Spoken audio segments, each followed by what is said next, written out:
भोपाल के माखनलाल चतुर्वेदी राष्ट्रीय पत्रकारिता एवं संचार विश्वविद्यालय में 3 दिवसीय अभ्युदय 2026 कार्यक्रम का मुख्यमंत्री डॉक्टर मोहन यादव ने शुभारंभ किया। दीप प्रज्वलन के साथ शुरू हुए कार्यक्रम में मुख्यमंत्री ने पत्रकारिता की जिम्मेदारी और लोकतंत्र में मीडिया की भूमिका पर विचार रखे। उन्होंने पत्रकारों से फेक न्यूज के बचाव और फेक न्यूज की जगह नेक न्यूज को प्राथमिकता देने के साथ सत्य, साहस और देशहित को पत्रकारिता का आधार बनाने की अपील की है। मुख्यमंत्री ने कहा कि पत्रकार सत्ता के विरोधी हो सकते हैं, लेकिन देशहित सर्वोपरि होना चाहिए। कार्यक्रम में लेखक और कलाकार पीयूष मिश्रा ने भोपाल और भारत भवन से जुड़ी अपनी यादें साझा की। वहीं विश्वविद्यालय के सत्रारंभ कार्यक्रम को लेकर सियासत भी अब गर्मा गई है। यूनिवर्सिटी संचालक मंडल के सदस्य नेता प्रतिपक्ष उमंग सिंगार को कार्यक्रम में न बुलाने को लेकर पूर्व सीएम दिग्विजय सिंह ने सवाल खड़े किए हैं।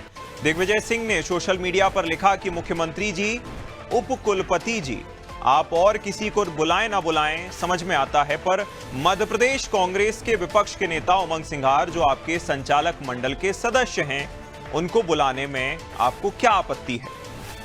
उन्होंने इसके आगे लिखा कि मैं आपके इस निर्णय की घोर निंदा करता हूं, आप सार्वजनिक तौर पर माफी मांगे।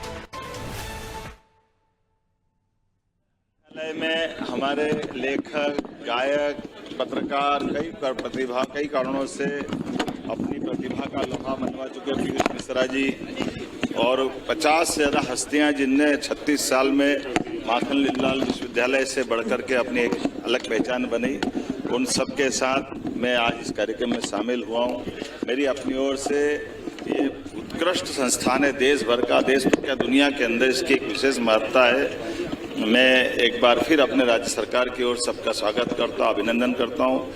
माखनलाल विश्वविद्यालय के विकास के लिए भी हमारी सरकार लगातार संकल्पबद्ध है और कई सारे काम अभी हम करने वाले हैं। मैं पुनः एक बार आपके माध्यम से लोकतंत्र की सबसे बड़ी धार पत्रकारिता होती है, ऐसे में पत्रकारों के लिए संस्थान एक पवित्र मंदिर की तरह है। यहाँ से निकले हुए एक एक पत्रकार ने देश और दुनिया में अपनी बहुत अलग साख भी बनाई, धाक भी बनाई। मेरी अपनी ओर से पुनः सबका वंदन, अभिनंदन, बहुत धन्यवाद।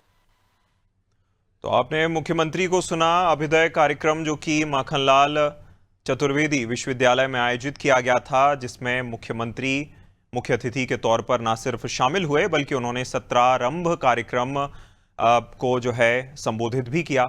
इस खबर पर ज़्यादा जानकारी के लिए हमारे साथ ब्रजेश चौक से ब्यूरो हेड जुड़ गए हैं। ब्रजेश जी, देखिए जिस तरह का ये कार्यक्रम रहा, चूंकि पिछले साल भी ये कार्यक्रम आयोजित हुआ था और पिछले साल भी उमंग सिंगार को नहीं बुलाया गया था, लेकिन इस बार ये ट्वीट आना क्या बताता है? निश्चित तौर पर यह महत्वपूर्ण सवाल है कि जब पिछली बार भी नहीं बुलाया गया था तब इतना विवाद क्यों नहीं खड़ा हुआ था और पिछली बार दिग्विजय सिंह ने इस तरह से ट्वीट क्यों नहीं किया था। तो इसके अपने अपने सियासी मायने हैं। आप देखिए, दिग्विजय सिंह और उमंग सिंगार में कभी पटरी नहीं बैठती है। जब कांग्रेस शासन था तब यही उमंग सिंगार थे जिन्होंने दिग्विजय सिंह को माफिया तक कह दिया था और उन्होंने चिट्ठी लिखी थी किस तरह से कि जब वन विभाग में वन मंत्री रहते हुए उन्होंने पौधरोपण में बीजेपी को क्लीन चिट दे दी। तो उस समय और आज के समय में दिग्विजय सिंह के और उमंग सिंगार के संबंधों में क्या जो दरार थी वो पट चुकी है। निश्चित तौर पर हम देख रहे हैं कि दिग्विजय सिंह के निवास पर जाते हैं उमंग सिंगार, और एक दिग्विजय सिंह ने जिस तरह से ट्वीट किया है वो एक संदेश देता है सियासी गलियारों में कि दिग्विजय सिंह अब उमंग सिंगार को सपोर्ट कर रहे हैं। वो ये जताना चाहते हैं कि मध्य प्रदेश सरकार है जो विपक्ष को तवज्जो नहीं देती। वो ये जताना चाहते हैं कि माखनलाल चतुर्वेदी विश्वविद्यालय में जहाँ पर पत्रकारिता सिखाई जाती है, लोगों को किस तरह से सत्य की बात की जाती है कि सच्चाई सामने लाना चाहिए, निष्पक्षता होनी चाहिए, वहाँ दोनों पक्षों को क्यों नहीं बुलाया गया।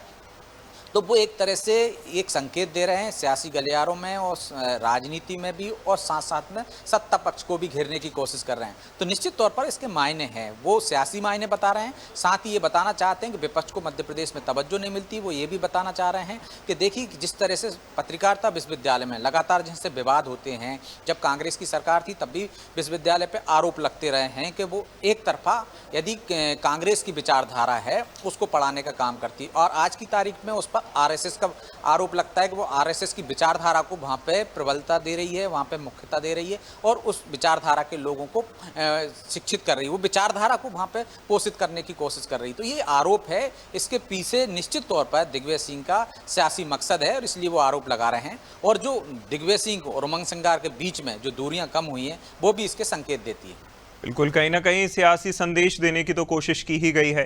तमाम जानकारी के लिए बहुत शुक्रिया ब्रजेश जी।